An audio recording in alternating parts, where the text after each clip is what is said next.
warahmatullahi wabarakatuh. Bagaimana kabarnya hari ini anak-anak semuanya? Oke, hari ini kita akan mulai belajar kembali ya. Nah, ingat jadwalnya hari ini pelajaran apa? Pelajaran IPA dahulu. Seperti biasa, ini Bapak sekarang ada di pemilihan yang baru, pelajaran yang baru.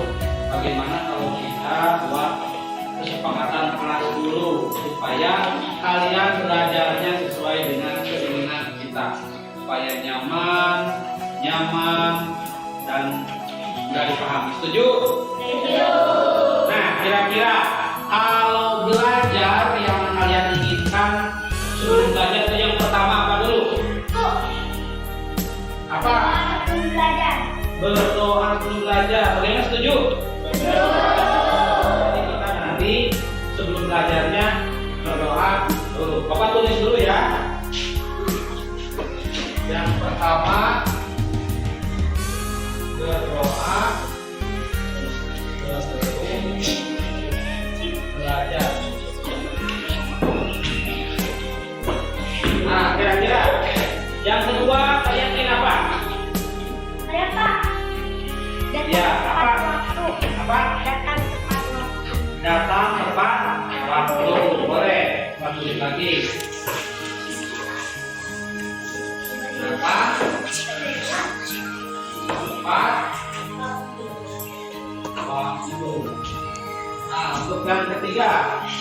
Saya Pak berpakaian rapi. Apa? Berpakaian rapi. Berpakaian rapi. Setuju tidak? Setuju. Setuju? Setuju? Jadi sekolah berpakaian rapi termasuk harus memakai seragam ya. Jangan memakai baju sembarangan. Contohnya hari ini, hari Rabu kita memakai seragam batik. Setuju ya?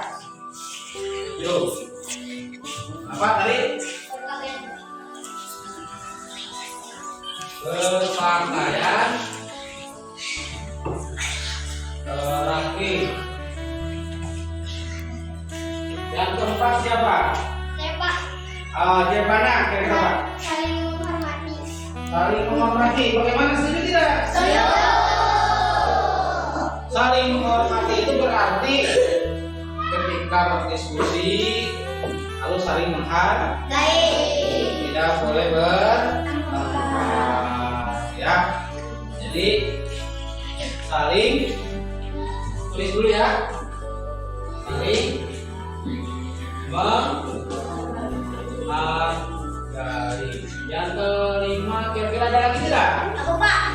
Oke, Dimas, kamu apa? Belajar dengan tekun.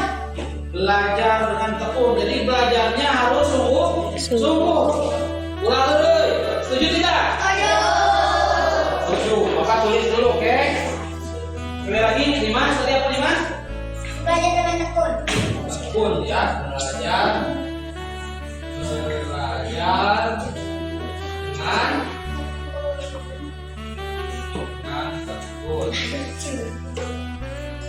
Ada lagi tidak? Pak. Apa? Jujur. Jujur.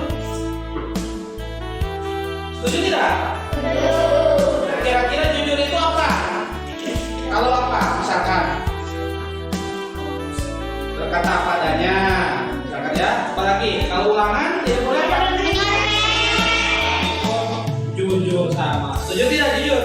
Tapi kalau jujur, kalau ada ulangan, kalau ada tugas tidak boleh.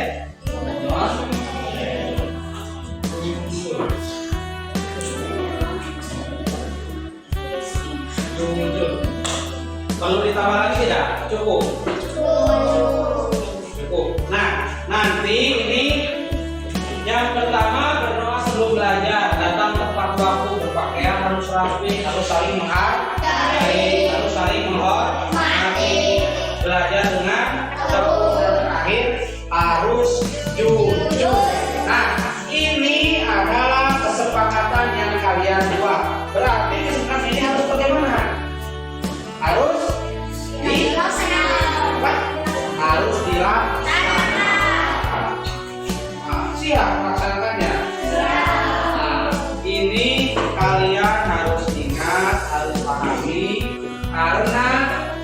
kesepakatan ini akan menjadikan sebuah keyakinan kita bahwa belajar itu harus saling menghargai. Jadikan keyakinan kita supaya apa? Supaya pembelajaran kita menjadi lebih baik, karakter kita menjadi lebih baik. Setuju? Nah, nanti apa yang sudah kalian berikan untuk dibuat menjadi keyakinan kelas atau kesempatan kelas kita, bagaimana kalau nanti kita tulis pada kantor? Setuju tidak? Tulis bersama-sama ya. Kita nanti tempelkan di kelas kita. Setuju? Nah, untuk apa? Supaya kalian bisa ingat ketika belajar. Oh iya, keyakinan kita ini, kesepakatan kita harus begini. Setuju ya?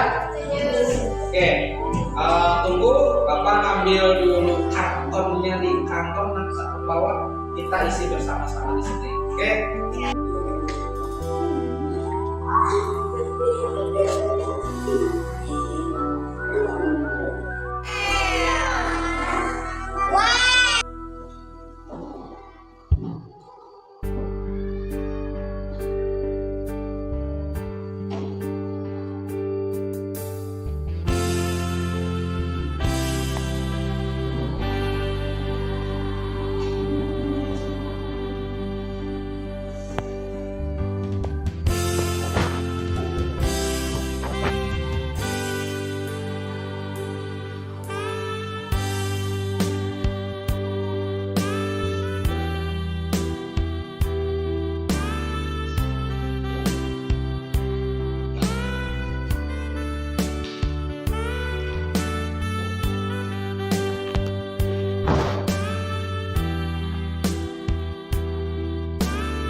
Siang Najwa. Najwa, tahu nggak kenapa Najwa dipanggil sama Bapak ke sini? Tidak tahu, Pak. Tidak tahu. Nah, pengen tahu. Nah, ini ya Najwa. Tadi ketika ulangan, Bapak melihat ada kegiatan tak biasa sama Najwa. Bisa coba apa kira-kira? Saya, Pak, mohon maaf tadi saya menyontek saat ulangan. Benar. Yang tadi Bapak melihat kamu lihat sana sini nyontek. Biasanya kan Bapak tahu ya kalau kamu itu orangnya nggak seperti itu. Mungkin Najwa punya alasan kenapa ketika ulangan tadi Najwa melakukan kegiatan yang tidak baik, menyontek. Punya alasannya tidak? Nah, bisa jelaskan pada Bapak. Waktu kemarin saya lupa hari ini ada ulangan, tapi malamnya saya malah nonton TV, lupa untuk belajar. Oh gitu. Oh jadi kamu lupa ya kalau hari ini ada ulangan, sehingga kamu asik nonton TV seperti itu. Gak apa-apa ya Najwa. Bapak juga waktu kecil dulu pernah melakukan hal yang Najwa lakukan. Bapak dulu pernah menyontek karena ketika itu Bapak juga sama ya, lupa nggak ada ulangan, nggak lupa kalau ada ulangan, jadi nggak apa-apa. Nah, setelah Bapak Najwa tahu kira-kira yang dilakukan Najwa itu menyontek itu baik tidak? Tidak. Apa sih? Masih ingat tidak? Kan aja kalau kelas kita memiliki kesepakatan atau keyakinan kelas. Ingat. Kira-kira dari kesepakatan kelas kita yang Najwa langgar kesepakatan atau keyakinan yang mana? Kejujuran ya. Nah, bagus ya. Jadi menyontek itu perbuatan yang apa? Yang tidak baik, tidak jujur. Jadi Najwa sudah melanggar keyakinan kelas kita, tidak jujur dalam ulangan kegiatan menyontek. Nah, setelah Najwa tahu kalau Najwa sudah melanggar, sanksinya atau kedepannya Najwa mau bagaimana? Kalau ada ulangan saya akan belajar Tidak nyontek lagi. Nah itu sudah keyakinan Najwa ya. Nanti kalau ada ulangan lagi tidak akan menyontek lagi. Iya. Bagus. Terima kasih ya Najwa. Bapak yakin ya Najwa tidak akan melakukan hal yang sama, tidak akan mengulanginya lagi. Rajin-rajin belajar ya.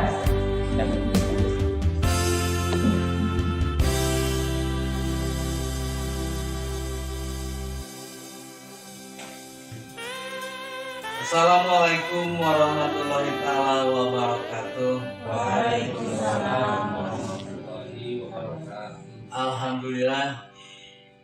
Alhamdulillahirabbil alamin wa bihi nasta'inu ala umuri dunya waddin. Wassalatu wassalamu ala asrofil anbiya'i wal mursalin sayyidina wa maulana Muhammadin wa ala alihi wa sahbihi ajmain. Rabbi sholli sholli wa yassir amri wa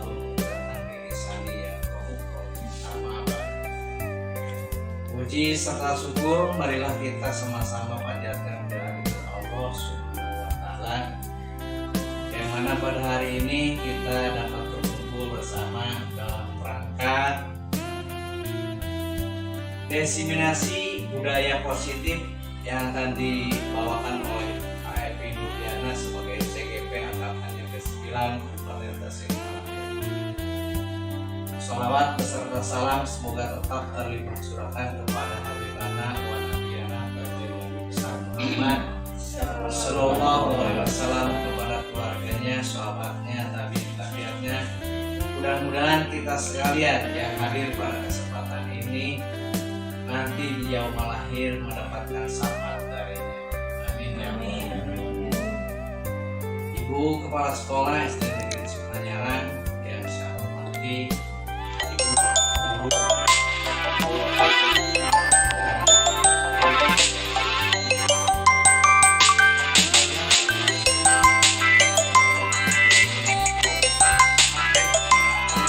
diseminasi budaya positif yang akan dibawakan oleh Pak Nurdiana.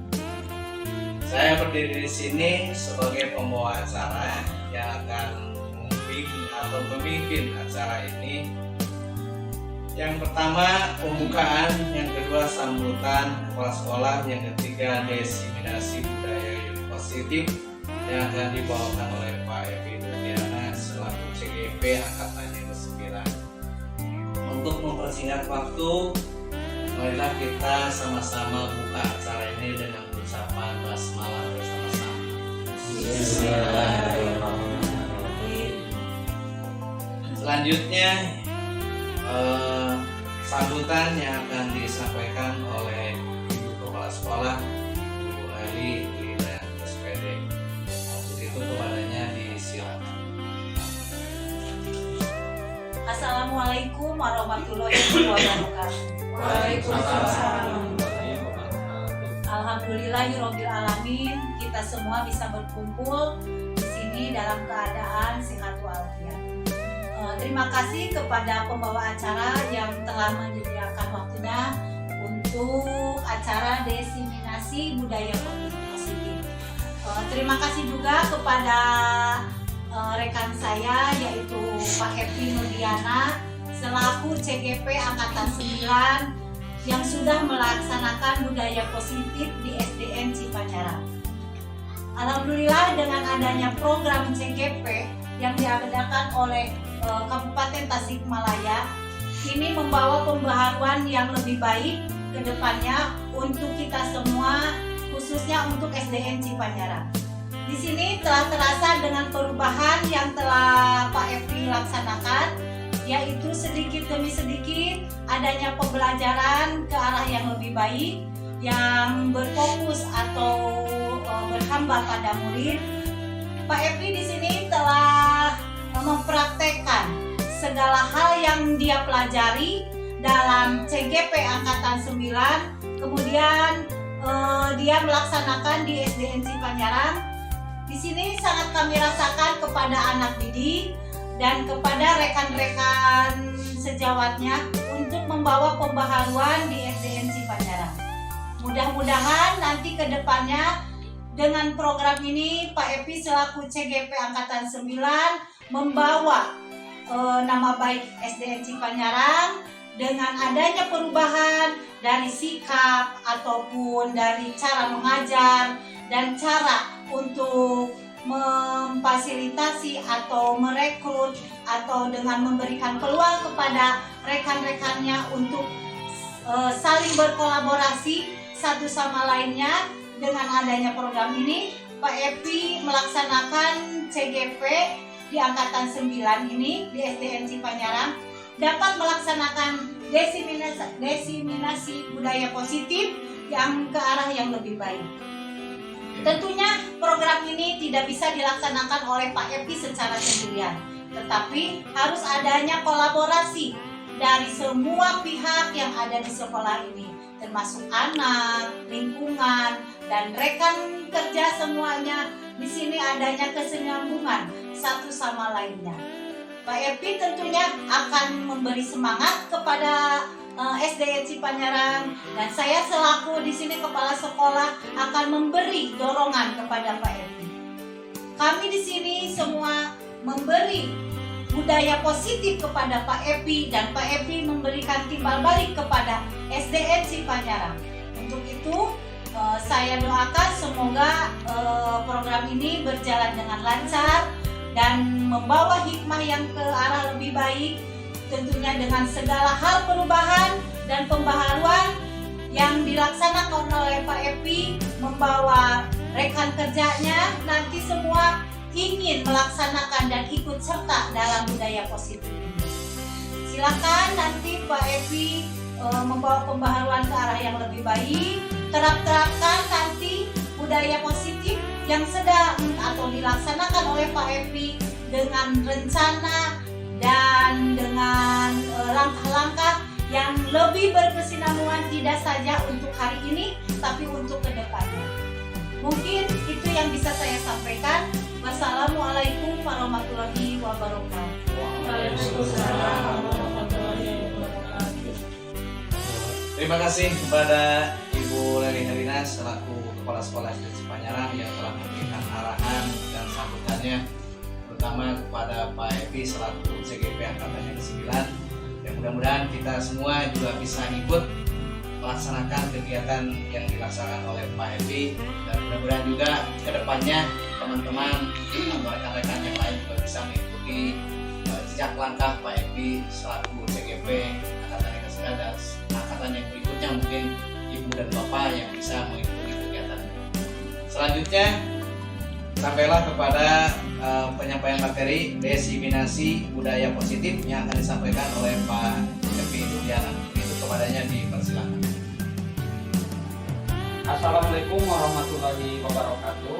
Waalaikumsalam warahmatullahi Bapak sayang, Bapak Ibu rekan semuanya. Pada kesempatan kali ini saya akan berbagi tentang budaya positif yang bisa kita laksanakan di sekolah kita untuk meningkatkan kualitas pembelajaran dan meningkatkan karakter anak supaya sesuai dengan visi yang kita idam-idamkan. Yang pertama, ini budaya positif. Ada 5 budaya positif yang dapat kita terapkan pada anak-anak. Yang pertama, disiplin positif. Yang kedua, motivasi perilaku manusia. Yang ketiga, posisi kontrol guru. Yang keempat, keyakinan sekolah atau keyakinan kelas. Dan budaya positif yang terakhir adalah yang ketiga, restitusi. Disiplin positif yang pertama adalah disiplin positif yang dapat diterapkan pada anak, yaitu sebagai pendekatan yang mengajarkan tentang tanggung jawab kepada anak, di mana pada disiplin positif ini kita dapat mengembangkan kesadaran diri berdasarkan nilai-nilai kebajikan. Apa fokusnya? Pada disiplin positif ini lebih fokus pada disiplin internal yang memungkinkan siswa itu mengontrol tindakan mereka sendiri. Jadi tidak ada paksaan dari orang lain. Disiplin perilaku positif yang kedua adalah motivasi perilaku manusia, di mana motivasi perilaku manusia ini dipengaruhi oleh dua faktor, yaitu faktor motivasi dari eksternal dan faktor motivasi dari internal. Yang eksternal ini contohnya menghindari ketidaknyamanan atau lemah, itu merupakan motivasi perilaku manusia yang dipengaruhi oleh faktor eksternal. Dan kedua adalah mendapatkan imbalan atau penghargaan. Ini seperti yang dulu kita lakukan kalau anak itu melakukan sebuah tes atau apa yang di kelas, kita dengan memberikan imbalan hadiah sebagai motivasinya. Itu salah satu motivasi eksternal. Dan motivasi perilaku manusia itu dipengaruhi oleh motivasi internal, seperti misalkan menjadikan diri mereka yang diinginkan dengan menghargai diri sendiri sesuai nilai-nilai yang mereka percaya. Nah, artinya ini merupakan kesadaran dari dirinya sendiri, bukan atas imbalan, hadiah atau iming-iming dari luar diri. Budaya positif yang ketiga adalah posisi kontrol seorang guru. Nah, di sini ada 5 posisi kontrol seorang guru. Yang pertama adalah sebagai penghukum. Yang kedua sebagai pembuat merasa bersalah. Jadi anak itu seolah-olah dengan perkataan kita sehingga anak itu merasa bersalah sendiri. Posisi kontrol yang ketiga adalah teman. Jadi kita bertindak sebagai teman dengan anak itu. Yang keempat, posisi kontrol seorang guru yaitu sebagai pemantau. Jadi kita hanya memantau perkembangan anak, karakter anak secara berkelanjutan.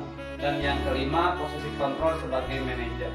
Nah, ini manajer berarti kita sebagai pendorong atau penuntun atau sebagai pengatur jalannya pembelajaran sehingga berpusat pada anak sesuai dengan karakter yang diharapkan. Itu bisa kita atur dengan posisi kontrol kita sebagai manajer. Nah, posisi kontrol seorang guru sebagai manajer ini salah satu posisi kontrol yang sangat baik, di mana guru melakukan kerjasama dengan siswa, memberi mereka tanggung jawab atas perilaku mereka, dan mendukung mereka dalam menentukan solusi atau masalah yang mereka hadapi.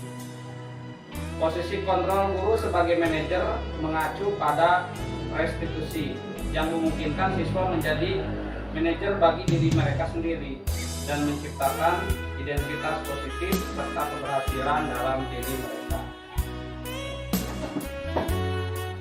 Yang keempat adalah keyakinan sekolah atau keyakinan kelas. Nah, keyakinan sekolah atau keyakinan kelas ini bisa dibuat dengan cara melakukan diskusi dengan siswa di kelas. Hal apa saja yang dapat diyakini oleh kelas kita atau disepakati oleh siswa di kelas tentang kegiatan pembelajaran di kelas. Nah, itu nantinya akan dilanjutkan menjadi sebuah keyakinan. Budaya positif yang terakhir adalah segitiga restitusi, di mana segitiga restitusi ini ada 3 tahapan. Yang pertama yaitu validitas tindakan yang salah, yang kedua menanyakan keyakinan, dan yang ketiga menstabilkan identitas. Validasi tindakan yang salah ini tujuannya adalah untuk menumbuhkan keyakinan murid agar mau terbuka dan jujur sehingga menyadari kebutuhan dirinya. Yang kedua adalah menanyakan keyakinan. Untuk apa? Tujuannya untuk mengetahui dan memastikan tindakan yang dilakukan, serta menumbuhkan kesadaran murid agar bersikap lebih baik dibanding dengan sikap yang telah dilakukan. Menstabilkan identitas, tujuannya untuk memotivasi dan menumbuhkan keyakinan yang dipercaya sehingga dapat kembali menjadi orang seperti yang diinginkan. Nah, Bapak Ibu semuanya, kalau semua kasus yang kita hadapi kita laksanakan dengan pendekatan ini, segitiga restitusi yang dilaksanakan dengan baik, maka kedepannya insya Allah siswa tersebut akan menjadi siswa yang mandiri dan bertanggung jawab.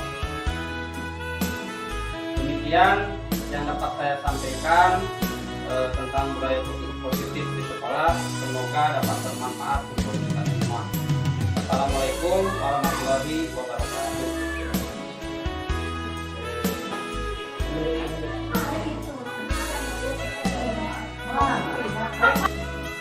Demikianlah Bapak Ibu hadirin yang saya hormati, penyampaian dari Pak Epi selaku CGP angkatan yang ke-9, yang mana kita tadi telah membahas masalah desiminasi budaya positif di SD Negeri Cikanyar.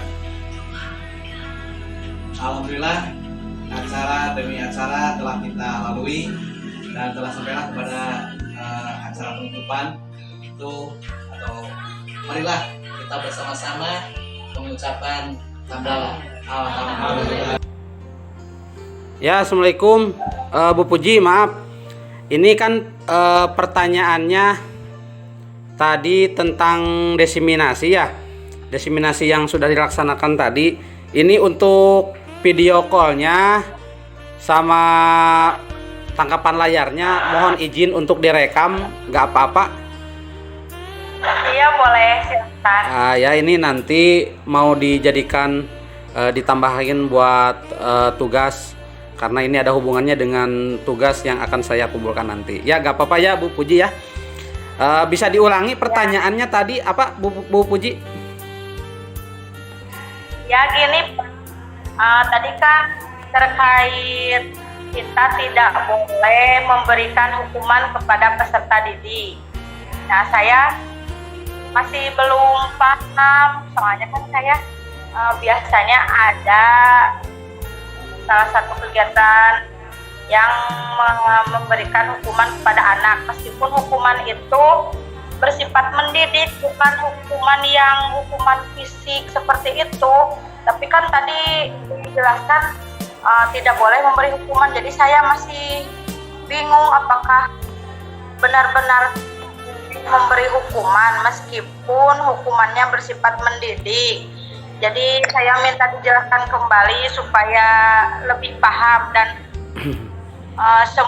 hukumannya apapun itu misalnya tidak boleh atau bagaimana gitu. Oh ya, terima kasih ya Bu Puji. Jadi begini ya, kalau masalah memberi hukuman dalam artian untuk mendisiplinkan murid, sebetulnya saya juga sama dulu, bahkan sering lah kemarin-kemarin saya juga melaksanakan atau menggunakan hukuman untuk mendisiplinkan murid ya. Namun setelah saya kemarin mengikuti pendidikan di program guru penggerak di CGP, kini saya menyadari bahwa apa yang saya lakukan kemarin-kemarin dari mulai dulu lah, ketika saya memberikan hukuman, ternyata setelah dipelajari di guru penggerak itu bukannya tidak baik. Jadi hukuman itu bukan tidak baik. Ada kalanya hukuman itu bisa diberikan, tetapi dengan catatan tidak berkelanjutan. Misalkan setiap hari setiap ada kejadian, setiap ada pembelajaran, kita selalu menerapkan hukuman. Nah, itu yang tidak baik. Tetapi kalau hukumannya untuk mendisiplinkan sesaat, misalkan dalam waktu yang memerlukan waktu yang ingin disiplin ketika itu. Nah, maka teknik pemberian hukuman itu bisa diterapkan. Cuma yang menjadi masalahnya bagi pemahaman kita ya, kita bahkan guru-guru senior kita dulu itu memberi hukuman itu hampir di setiap kegiatan untuk mendisiplinkan, yaitu dengan hukuman. Nah, ini menurut pengetahuan yang saya dapatkan di guru penggerak, mulai dari pengajar praktik, fasilitator, instruktur juga. Jadi hukuman itu akan berdampak kalau dilaksanakan teknik menghukum itu secara berkelanjutan, itu dampaknya masa yang akan datang itu akan berakibat tidak baik bagi peserta didik. Nah, contoh seperti ini, karena seorang penghukum ini bisa menghukum itu dengan menggunakan fisik. Selain fisik, bisa secara verbal. Jadi hukuman itu tidak hanya fisik, tetapi verbal juga bisa disebut hukuman. Nah, orang-orang yang menjalankan posisi penghukum, nah ini senantiasa mengatakan bahwa sekolah itu memiliki sistem atau alat yang dapat lebih menekankan murid lebih dalam lagi. Guru-guru yang menerapkan posisi penghukum ini biasanya kan ada yang patuhi aturan saya, awas kalau tidak. Oh, seperti itu kan. Itu sering kita lakukan.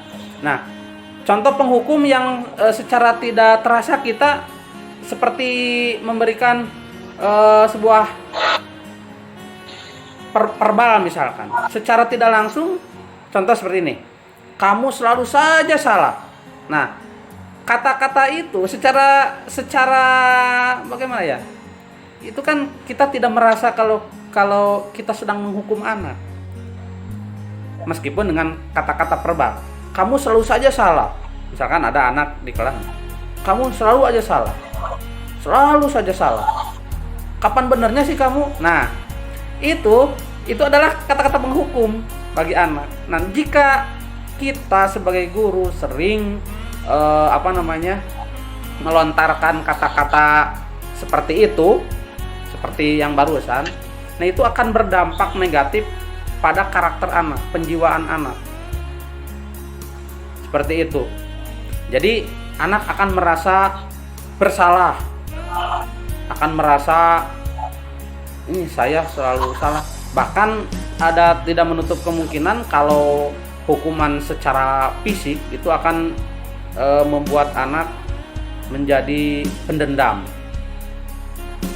Nah, jadi ini yang dikhawatirkan oleh para pemikir saat ini. Kenapa hukuman tidak baik dijadikan alat untuk mendisiplinkan anak?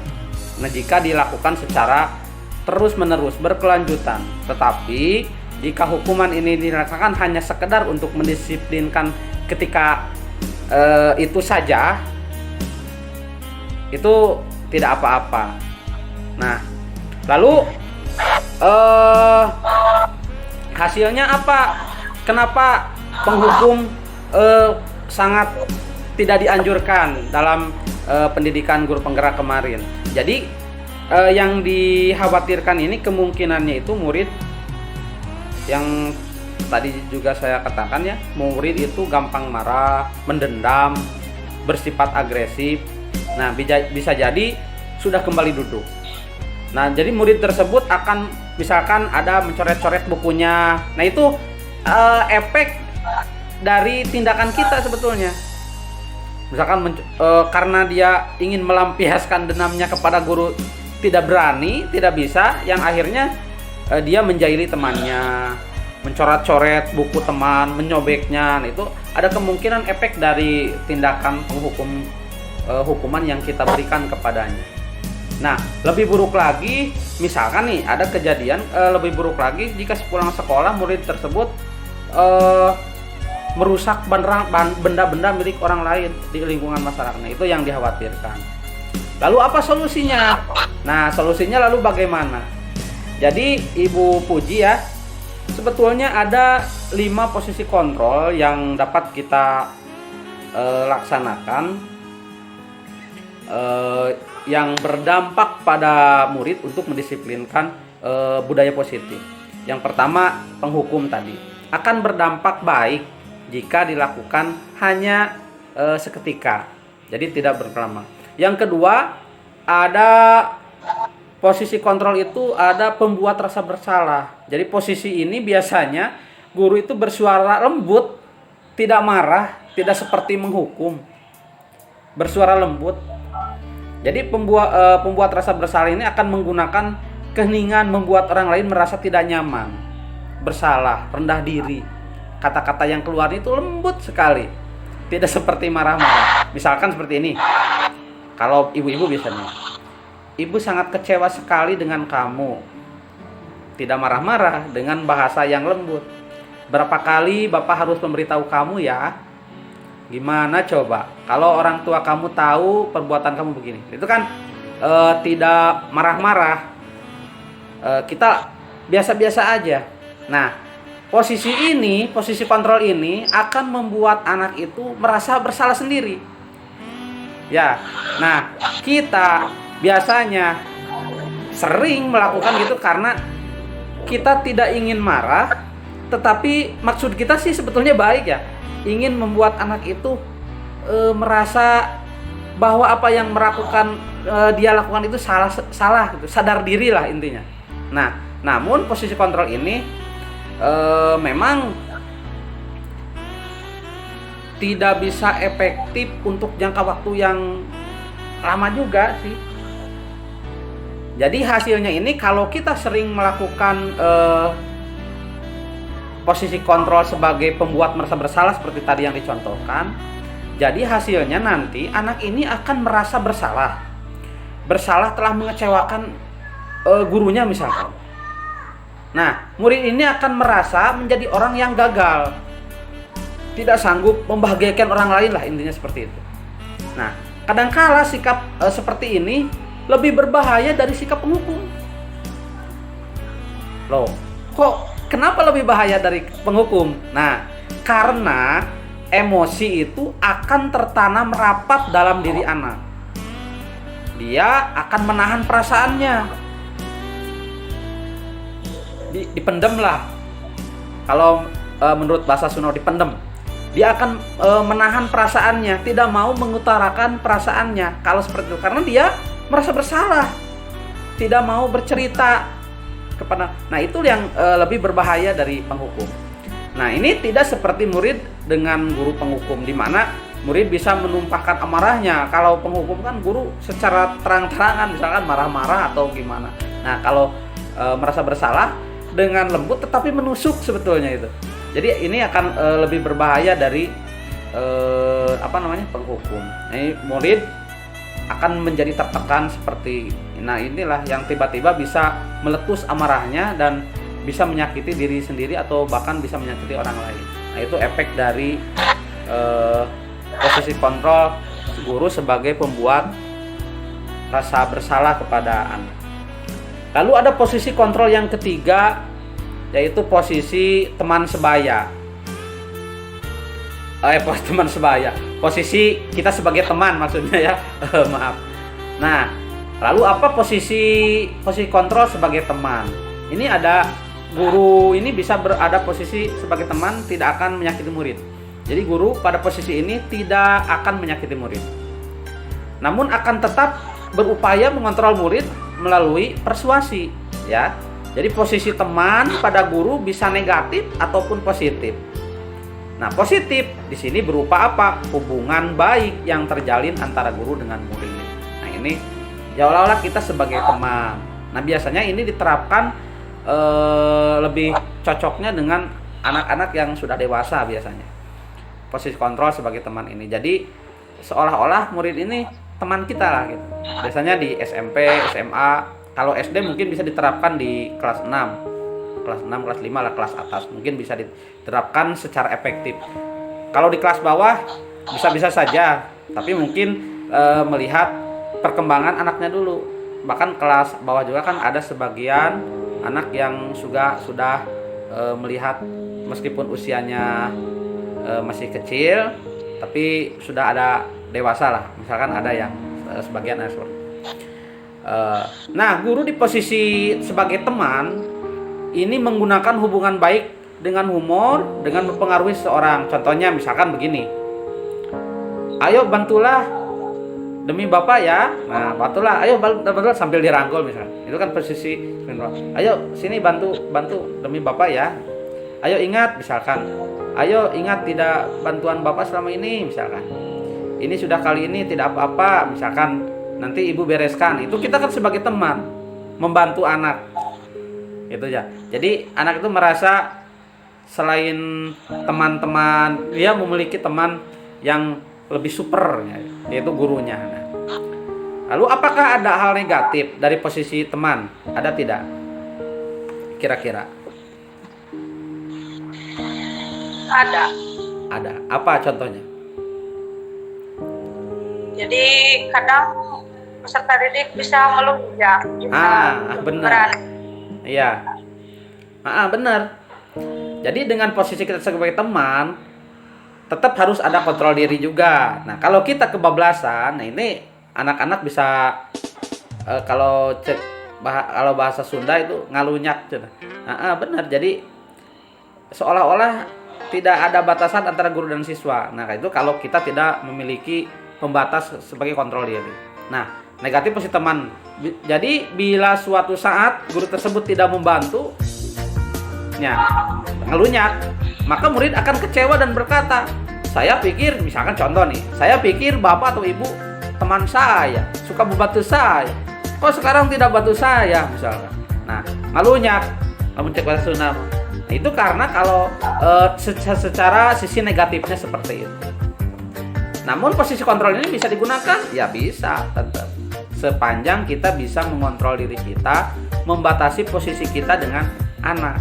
Nah, kita hanya dalam situasi-situasi tertentu saja mungkin seperti itu. Nah, bagaimana perasaan murid? Kebanyakan nih, ketika sikap guru memiliki kontrol sebagai teman.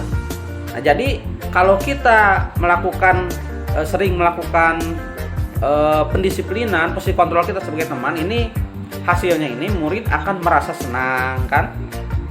Akrab dengan guru, termasuk dampak yang positif. Hanya saja di sisi negatifnya murid itu akan menjadi ketergantungan dengan guru. Apa-apa ingin dibantu dengan. Mungkin ibu pernah tidak merasakan lamun cek bahasa Sunda mana yang macam diajar teh kudu dihuapan we cenah. Pernah teh gitu. Iya. Nah itu mungkin karena kita memposisikan kita sebagai teman ketika memberi pelajaran atau berinteraksi dengan siswa. Nah, jadi ada posisi kontrol yang keempat. Nah, posisi kontrol yang keempat, kita ini sebagai guru sebagai pemantau. Jadi jangan penghukum saja nanti Maya, jangan pembuat merasa bersalah, jangan teman. Ada posisi kontrol sebagai pemantau. Ini juga dapat digunakan terlepas dari negatif dan positif sebagaimana kita menempatkannya. Lalu apa itu pemantau? Jadi memantau itu kan berarti mengawasi, ya Bu. Pada saat kita mengawasi, nah kita ini bertanggung jawab atas perilaku orang yang kita awasi. Di mana posisi pemantau ini berdasarkan pada aturan dan konsekuensi tentunya, dengan menggunakan sanksi atau konsekuensi. Nah, kita dapat memisahkan hubungan pribadi kita dengan murid sebagai seorang yang menjalankan posisi pemantau. Ada pertanyaan nih, misalkan pemantau seperti ini. Peraturannya apa? Apa yang telah kamu lakukan? Nah, misalkan, apa yang telah kamu lakukan? Itu kan kita secara tidak langsung memantau. Apa sih yang kamu lakukan? Kalau dia berkata jujur atau tidak jujur, nah kita bisa memantau. Lalu sanksi atau konsekuensinya apa sih? Nanti kita tanyakan. Nah jadi kalau kemarin di diseminasi kemarin kan kita sudah jelaskan juga ya tentang keyakinan kelas yang dibuat atas kesepakatan kelas. Masih ingat Bu? Waktu diseminasi kemarin. Nah ini maksudnya ada hubungannya dengan ini ketika anak melakukan sebuah kesalahan, kita jangan langsung menghukum. Jangan kita buat anak merasa bersalah. Tapi lakukanlah pemantauan. Alangkah lebih baiknya kita tanyakan, kamu sudah melakukan menyepakati kesepakatan kelas kita. Coba misalkan sebutkan apa saja sih kesepakatan kelas kita. Nah, kesepakatan kelas itu jika dilakukan setiap hari, misalkan kesepakatannya disampaikan, maka lama-kelamaan kesepakatan itu akan berubah menjadi apa coba? Nah, betul sekali, pintar. Menjadi keyakinan kelas. Nah, jadi kesepakatan itu akan berubah menjadi kesepakatan kelas. Di adan dulu, Bu. Di skip dulu ya sebentar. Nanti dilanjut lagi, nggak apa-apa. Atau mau sholat maghrib dulu. Tapi mohon maaf, ini rekamannya tetap berjalan ya, Bu ya. Soalnya nanti hasil rekamannya mau saya jadikan sebagai bukti aksi nyata lah dari diseminasi. Oke, saya sholat dulu, Bu. Di skip dulu.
Ya, halo, assalamualaikum. Ya. Ya, gimana Bu? Ini habis sholat dulu. Lanjutkan. Tadi sampai mana? Posisi kontrol pemantau ya? Yang pemantau. Nah, jadi ciri khasnya itu kalau pemantaunya itu kita nada suaranya tidak marah tapi datar. Bahasa tubuh kita formal. Contoh misalkan, Adi, tahukah kamu jam berapa kita mulai pelajarannya? Itu misalkan ada salah satu murid kita yang kesiangan atau terlambat misalkan. Jadi kalau pemantau itu kita ingin tahu apa sih yang, apakah anak itu punya alasan atau tidak, seperti itu. Intinya kita menanyakan dengan nada yang datar aja, posisi formal ya. Jadi tidak bertindak sebagai teman, tidak merangkulnya. Kita posisikan sebagai formal aja sebagai guru gitu. Ada batasan. Nah, lalu apa sih hasilnya Bu ya jika kita melaksanakan posisi kontrol sebagai pemantau? Jadi kalau kita sering melakukan posisi kontrol sebagai pemantau kepada anak, itu murid atau siswa kita itu, murid kita itu akan lebih memahami konsekuensi apa yang harus dijalankan karena telah melanggar salah satu peraturan yang telah disepakati. Nah, guru tidak menunjukkan suatu emosi yang berlebihan kan di sini. Menjadi amarah atau membuat merasa anak tidak bersalah, itu kan kita tidak membuat hal seperti itu. Nah, akhirnya apa? Murid ini tetap dibuat tidak nyaman, yaitu dengan harus tinggal kelas pada waktu jam istirahat dan mengerjakan tugas misalkan. Itu karena konsekuensi yang diterimanya. Guru tetap harus memantau murid pada saat mengerjakan tugas itu, jangan dibiarkan. Ya. Jadi misalkan konsekuensinya itu mengerjakan di luar misalkan tugasnya. Kita tetap memantau murid tersebut, jangan dibiarkan mengerjakan sendiri. Ceblur lah intinya. Jadi keluar kerjakeun.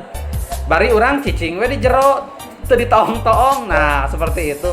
Nah, itu yang tidak boleh kita lakukan dalam memantau. Tapi kita harus tetap memantau murid kita saat dia mengerjakan tugas jam di luar karena konsekuensinya misalkan dari kesepakatan yang dilanggarnya seperti itu. Dan yang terakhir, ini posisi kontrol yang sangat menurut saya nih Bu ya, yang sangat baik. Posisi kontrol yang terakhir adalah posisi kontrol sebagai manajer. Jadi bentar, baru komat.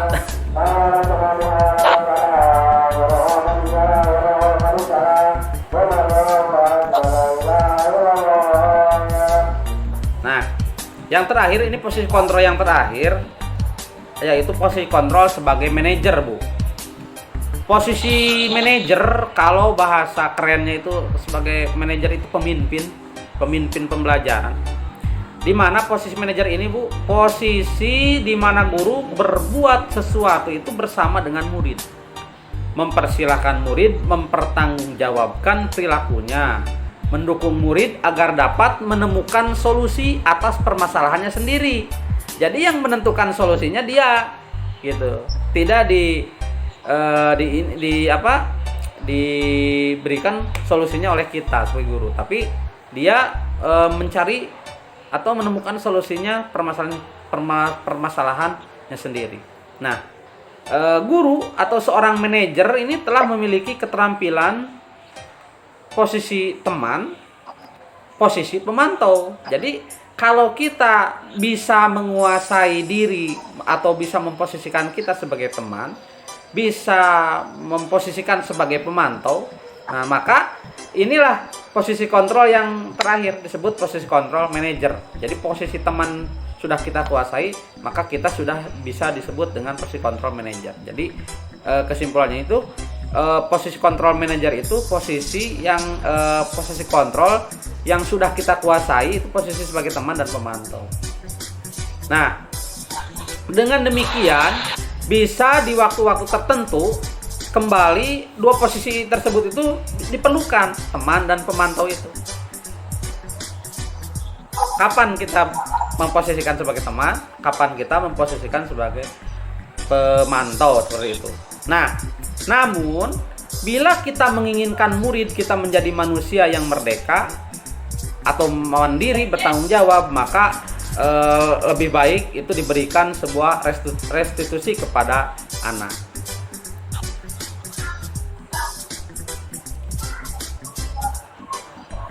Nah, pada posisi manajer, Bu, suara guru itu sebaiknya tulus, tidak perlu marah, sama seperti tadi, tidak perlu meninggalkan suara, meninggikan, apalagi menunjuk-nunjuk, gini, menunjuk-nunjuk, atau lamun kata bahasa Sunda apa, mulak cangkeng, nah tidak boleh mulak cangkeng, atau bersikap seolah-olah membuat anak menyesal, atau kita tampak sedih misalkan, supaya ingin anak merasa bersalah, itu tidak dibenarkan ya dalam posisi kontrol sebagai manajer. Fokus ada pada murid, intinya fokus ada pada murid, bukan untuk membahagiakan guru atau orang tua. Murid sudah mengetahui adanya suatu masalah yang lebih baik ya. Jadi murid sudah tahu masalahnya, suatu perlu yang terjadi. Nah, bila guru mengambil posisi pemantau, guru akan melihat apa konsekuensinya. Namun pada posisi manajer ini, guru akan mengembalikan tanggung jawabnya kepada murid untuk mencari jalan keluar permasalahannya. Jadi bedanya hanya di situ. Jadi kita kembalikan kepada murid sesuai konsekuensinya. Kira-kira solusinya apa? Kalau kita sebagai posisi sebagai manajer. Nah, dari 5 posisi kontrol ini, ada yang ditanyakan atau dengan pernah memiliki sebuah permasalahan, Ibu bagaimana? Ada yang solusinya bisa di sini atau tidak, gimana? Ya, ada yang mau ditanyakan Pak, satu lagi. Misal ada anak yang ketahuan tek, nah itu kan kita tidak mungkin membiarkan, dihukum juga kan tidak boleh. Apa yang harus dilakukan? Yang harus dilakukan, bentar, kita catat dulu ya Bu, itunya pertanyaannya.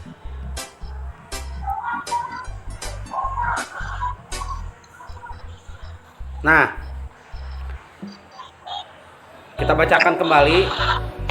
Ibu punya pengalaman mendapati anak didik menyontek ketika ulangan seperti itu kan?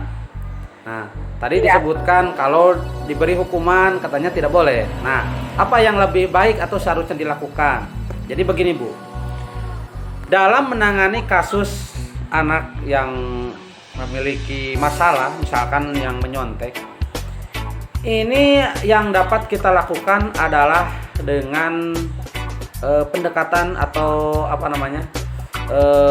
segitiga restitusi. Jadi segitiga restitusi ini ada 3 tahapan untuk untuk mengembalikan anak yang memiliki masalah misalkan menyontek supaya tidak mengulangi lagi atau menjadi lebih baik lah, anak tidak menyontek lagi. Ada 3 tahapan restitusi. Yang pertama yaitu menstabilkan identitas, yang kedua validasi tindakan yang salah, yang ketiga menanyakan keyakinan yang tadi saya sebutkan ya di posisi kontrol. Nah, ini ada hubungannya sebetulnya dengan posisi kontrol yang tadi, yaitu kita bisa lakukan dengan segitiga restitusi. Bagaimana caranya? Seperti ini. Jadi anak yang kedapatan menyontek itu kita panggil. Nah, ketika dipanggil, kita harus menstabilkan identitas terlebih dahulu. Maksudnya bagaimana? Misalkan dengan sebuah pertanyaan. Berbuat salah itu tidak apa-apa misalkan. Kita tanyakan, "Nak, tahu tidak kenapa kamu dipanggil sama ibu?" misalkan. "Tidak, Bu." "Tidak, Bu." Misalkan kan jawab pasti tidak ngaku heulanya biasa nama gitu. "Tidak, Bu." Nah, orang beri pemantik. Tadi ibu lihat misalkan ya. Tadi ibu lihat kamu menyontek ketika ulangan. Pasti anak akan ngaku karena kita sudah memvalidasi bahwa anak itu oh iya misalkan. "Iya, Bu. tadi saya menyontek misalkan. Nah, kita stabilkan identitasnya supaya anak itu merasa nyaman, tidak takut sama guru, tidak terintimidasi. Dengan cara apa? Dengan menstabilkan identitas. Misalkan, misalkan ditanya dulu, tahu nggak itu perbuatannya salah atau benar? Pasti anak bilangnya salah, Bu. Nah, kita beri kita stabilkan. Nah, berbuat salah itu tidak apa-apa. Tidak ada manusia yang sempurna misalkan. Ibu juga pernah melakukan kesalahan seperti itu dulu. Nah, itu contoh salah satu contoh pernyataan untuk menstabilkan identitas anak supaya dia tidak merasa takut, tidak merasa bersalah. Jadi dia merasa nyaman. Posisi sebagai teman di situ. Akan secara tidak langsung dia akan ternyata ibu guru baik misalnya, tidak marah, tapi dia akan nantinya dia akan merasa dirinya salah tetap gitu, tapi dengan tidak kecewa, tidak mendarah daging. Jadi di posisinya menjadi nyaman, merasa bersalah tapi posisinya nyaman, dia mau bercerita.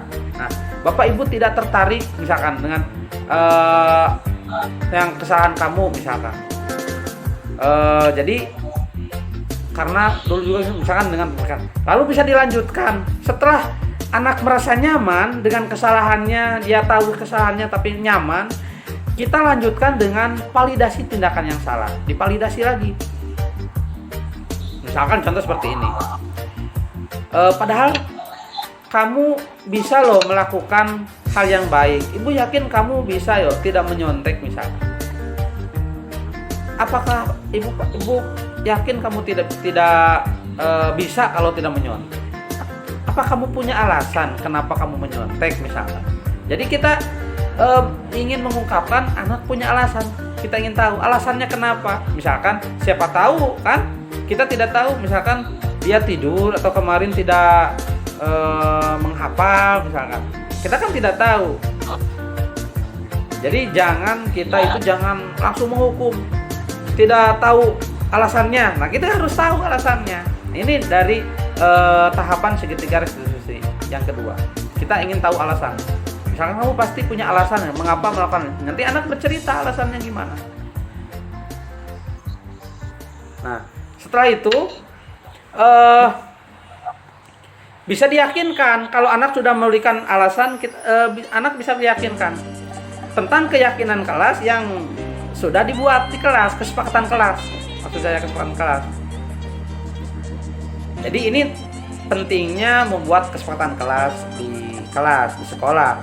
Jadi supaya anak kalau keyakinan kelas itu kesepakatan terus diulang berikan. Nah, ini akhirnya akan menjadi sebuah keyakinan yang positif. Apa misalkan contoh gini, meyakinkan keyakinan itu contohnya dengan pertanyaan.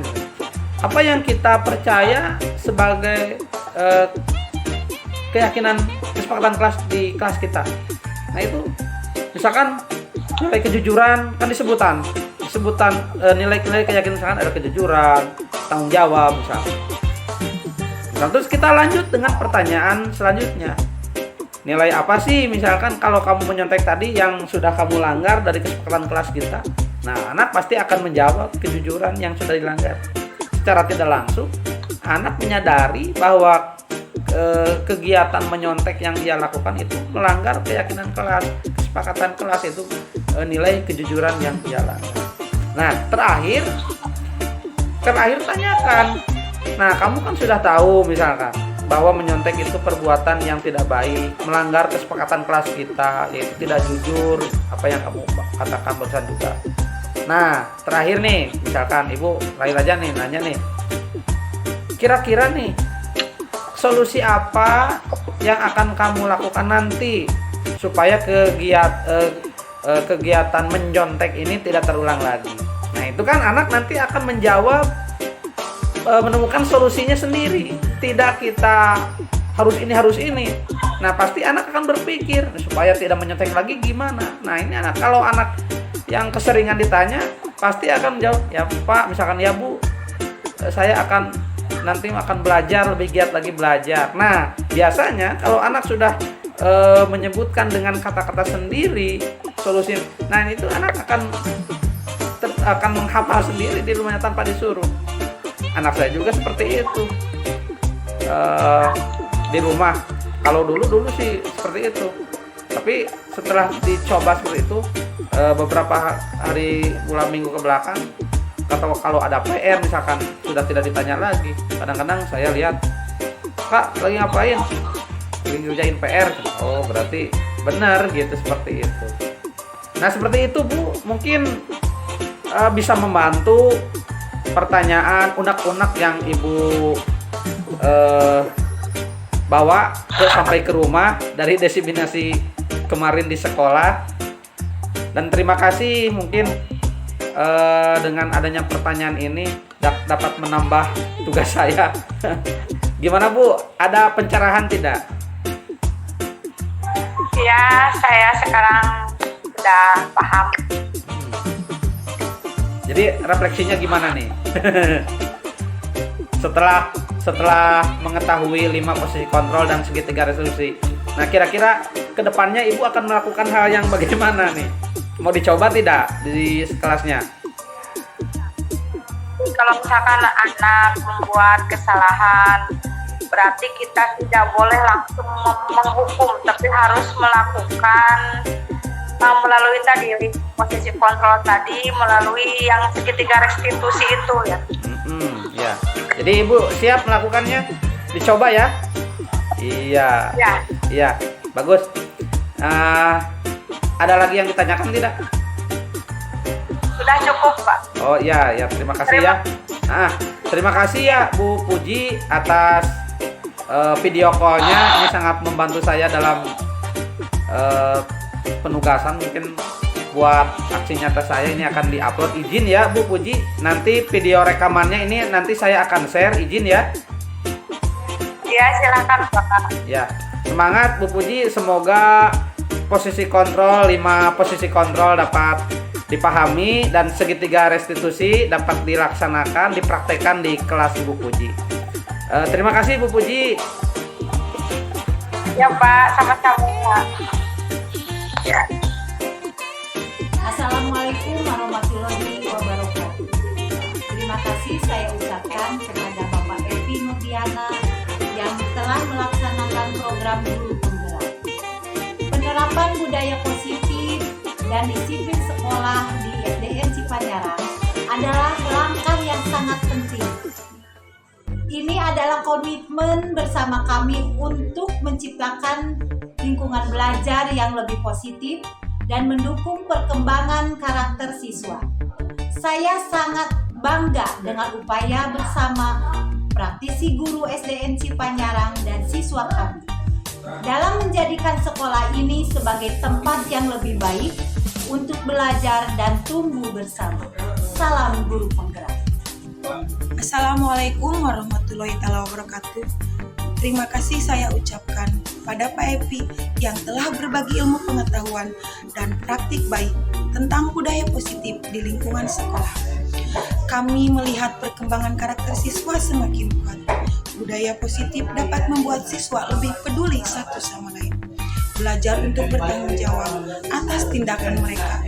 Menurut saya, ini adalah langkah penting untuk menciptakan lingkungan pendidikan yang kita harapkan.